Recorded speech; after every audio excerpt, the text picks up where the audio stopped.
Niko upande wa Bungoma County. This is Webuye East constituency na niko hapa kwa barabara ya Misiku Naitiri Brigadier.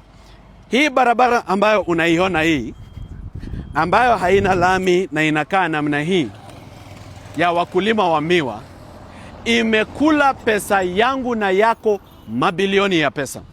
Na leo niko paka na tarehe ya kila pesa vile ililipwa, na nataka nikueleze na usikize kwa makini. 1st May 2017 contractor alilipwa 59 million. 1st June 2017 46 million.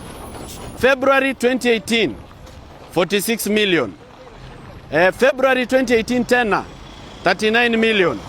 1st May 2018 33 million.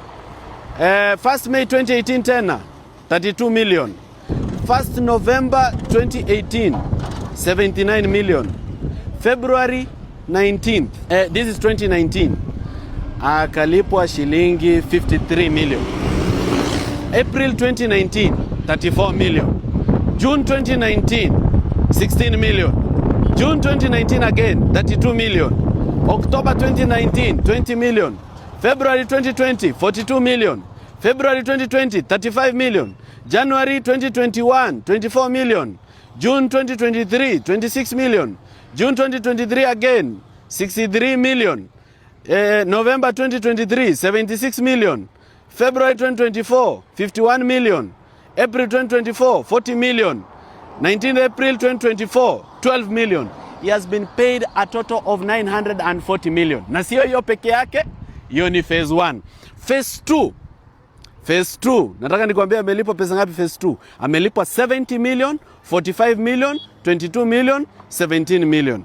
A total of 115 million. Now the owner of this company is called Divesh Kotesha Ramesh. Huyo sasa ndiye contractor wa Midland Construction Company Limited ambaye ilipewa kazi ya kujenga barabara ya Misiku Naitiri Brigadier Road.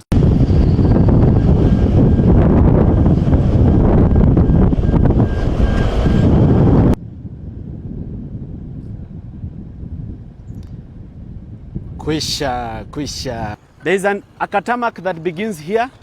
It is next to the Ford Kenya office, right here at Naitiri. Ile ingine ilikuwa 1.2 billion. In ya 525 million for completion of that. So we are now talking about a total of about 1.7 billion.